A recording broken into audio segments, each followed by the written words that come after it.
Hi, I'm Joe Ferrace. Welcome to Joe's Movie Club. Today we're going to do something a little different than a movie review. We're going to take a look at my 16 favorite movies. This was kind of modeled after a Quentin Tarantino video, and I'll put a link below to his where he looked at his 20 favorite movies. And since that covers more than 100 years of movie history, he limited the parameters that films that were made since he directed his first movie.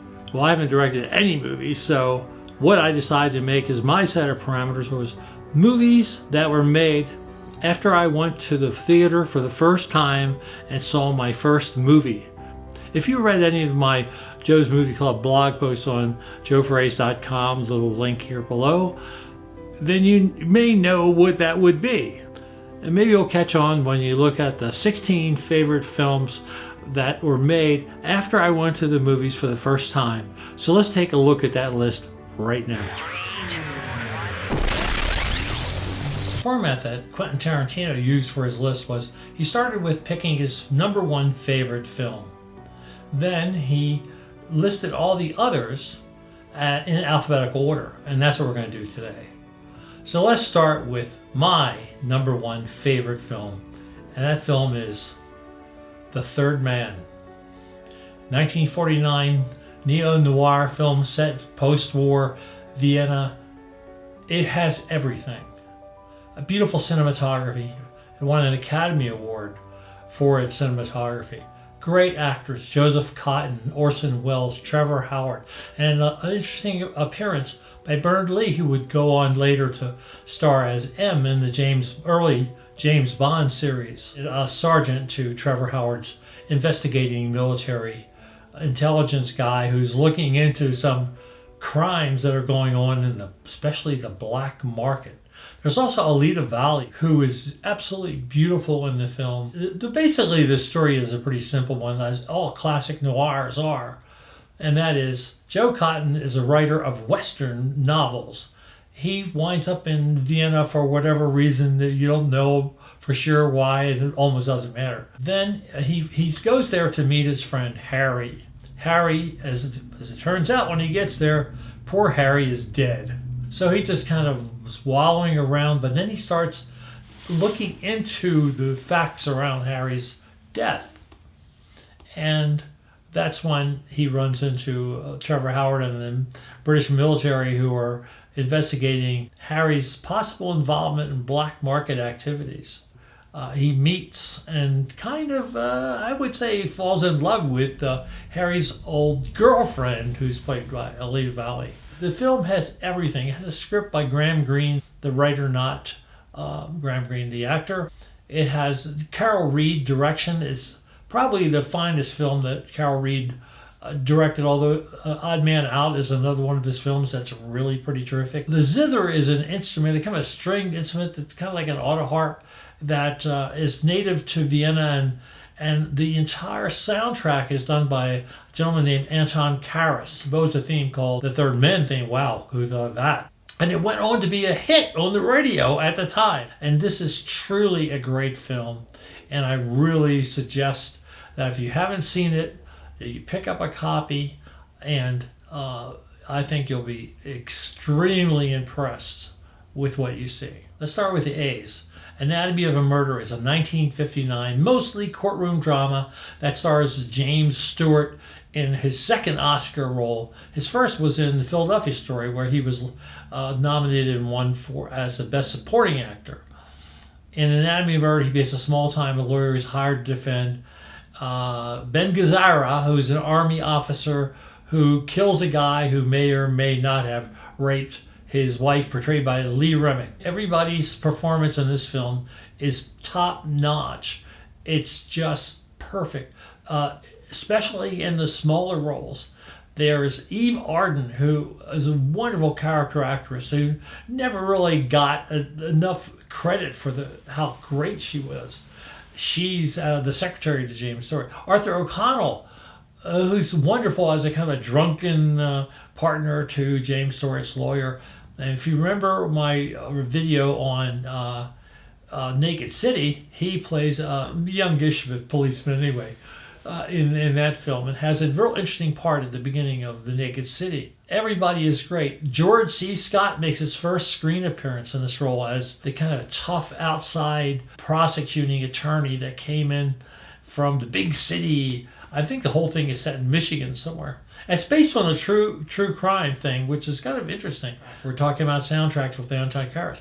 This time we have Duke Ellington performing this, the only soundtrack he ever did, and of course the guy goes on and wins an Academy Award for it. This is a wonderful movie.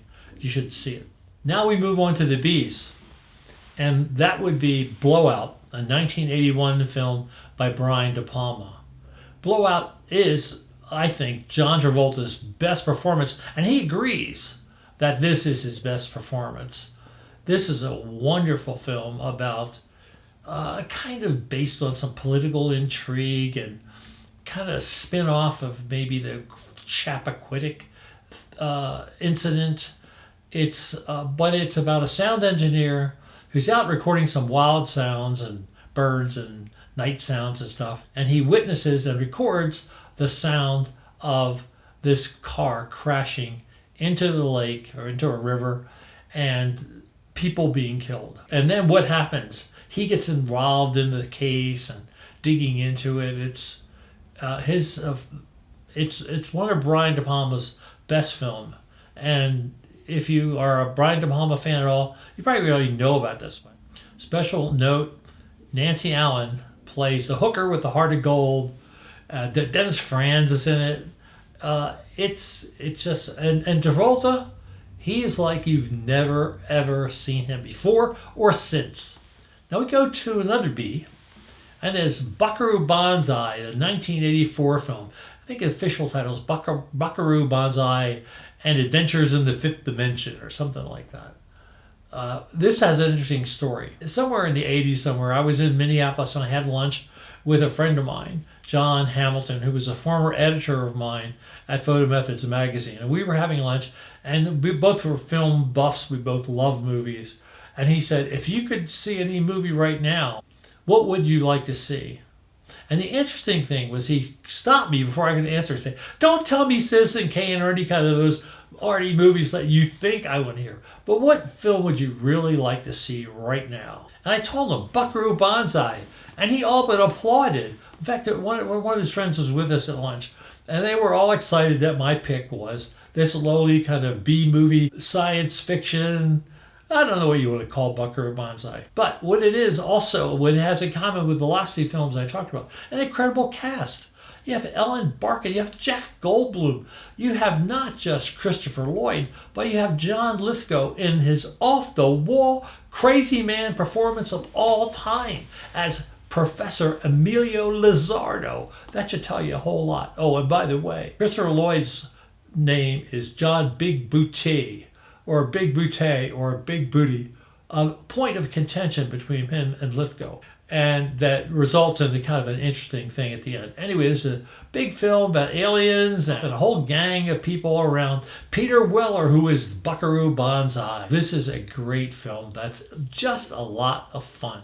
We're going to stay in the science fiction genre for another choice. This would be my number 5 on my list, and that is Close Encounters of the Third Kind. Now, Spielberg has made all kinds of movies. Some really good ones, some really bad ones, I think. But this, I think, is his masterpiece, and it was one of his early films. I think when he was still idealistic. It features a wonderful performance by Francois Truffaut. Bob Balaban plays a small part, but it's integral to the plot. Terry Garr as Richard Dreyfuss's wife. Very underrated actress. Just amazing in everything she's ever done. From silly, funny movies like Dick, which I mentioned sometime in one of my blog posts. The Conversation with Gene Hackman, where she plays his kind of off again, on again. And also, who can forget Young Frankenstein? Terry Garr, great actress. Richard Dreyfuss, the performance of a lifetime. Richard Dreyfuss is always interesting to watch. I mean, there's no doubt about it. Close Encounters is visually beautiful. It has effects by the late Douglas Trumbull, who did the special effects for 2001. It's a beautiful film with a nice message. Melinda Dillon. Who could forget Melinda Dillon in this cast? Melinda Dillon, she's Ralphie's mom in A Christmas Story. And she plays a mom in this film too, but of a slightly different kind. Also, this is just a great film too. And then we go to the quasi science fiction and superhero genre. I guess maybe the only superhero film on my list, and that is The Dark Knight. This is just the Lawrence of Arabia, and we're going to talk about that a little bit, of superhero films. I remember walking out of the theater seeing it thinking, wow, they don't make any superhero movie better than this. I mean, beside the just incredible performance of Heath Ledger, it's a beautiful film. It's serious. It treats Batman the way you wish Batman had been treated before. The Dark Knight is a don't miss superhero film. I haven't seen it in 4K. I have a Blu-ray of it. I would love to see it in 4K. It's on my list of 4K discs to get. If you like Batman at all, if you like superhero films, if you don't like superhero films, I think you'll like The Dark Knight. Number 7 on my list is Doctor Strangelove, or How I Learned to Stop Worrying and Love the Bomb. And this is a tour de force. It's one of Stanley Kubrick's early films, but I think it is just remarkable. It's a black and white film, once again with stellar performance from Peter Sellers, who plays 3 parts. Again, George C. Scott shows up as, and Sterling Hayden. Wow, Sterling Hayden, who appeared in one of Kubrick's really, really early films, second or third one, and he's incredible in it. And when him and Peter Sellers get together they're in the office, just the two of them, this is a remarkable acting. Peter Sellers off the charts. It's also the first film for James Earl Jones, who had a larger part, but that was cut down as Kubrick edited the film very tight. It's a very tight, taut film. And Slim Pickens, who could think of Slim Pickens as the pilot of the B-52 that's getting ready to drop the big one? It's a film like no other, with a wonderful opening credit scene, with a wonderful closing scene. I remember sitting in the theater, I think it was the Charles Theater in Baltimore when I saw this back in 1964. It was like, wow, that's the ending? Anyway, it's something you shouldn't miss. One of the things in Tarantino's list is he has a lot of Asian films. Now, I used to be really enamored of Asian films. I used to watch a lot of them. Not so much anymore, but I think my access to them has been more limited, or my knowledge of some of the Asian films. But this is one Asian film, Hong Kong film, that is a must. And Criterion just came out with the entire trilogy, and that is the Infernal Affairs trilogy that came out the first film came out in 2002. Now, you may have seen a version of this movie that was called The Departed, for which Martin Scorsese won an Academy Award, his only Academy Award. And I don't get it, because I think it's one of his worst films. It's basically part of Infernal Affairs 1 with parts of Infernal Affairs 3 mixed together. It's interesting how Scorsese has handled that fact that it was basically a reboot or a retelling of the Infernal Affairs films. At first he said he had never heard of the film. And then later he said he'd heard of it during the writing process.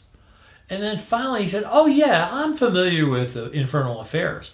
So he was kind of crafting it. Now he got his Academy Award. He was kind of crafting his memory about how he was familiar with the movie or the movies. But it doesn't really matter.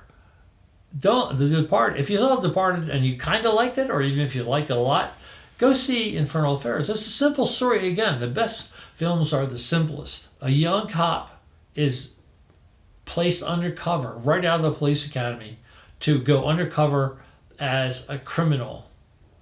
And then a criminal is selected by a gang bigwig, portrayed in The Departed by Jack Nicholson, in Infernal Affairs by a kind of a chubby little Chinese guy who's way better in that part, by the way. And he is undercover as a policeman. And so they work their against one another. It's just an amazing concept. Two undercover people on different sides of the fence, and how they start to, as they say, go native and start to want to be who they are undercover as.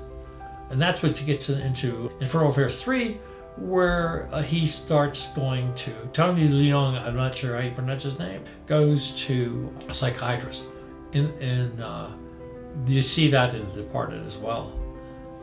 This is amazing 3 films. If you only see one of them, that's fine. But if you get all 3 of them in the Criterion set, I think it's a good investment, especially with the Criterion sale coming up in a few months. It'll make it worthwhile.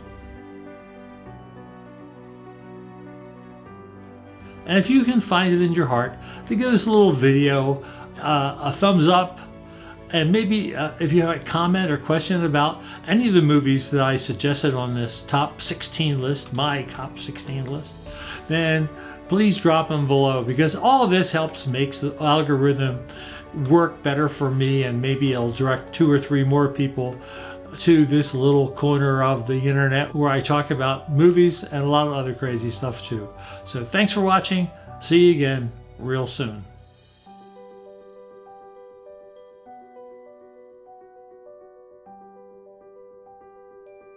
My wife is a big Star Trek fan. I guess she'll watch it with me, but you never know what her movie watching schedule is like. It's always hard to define.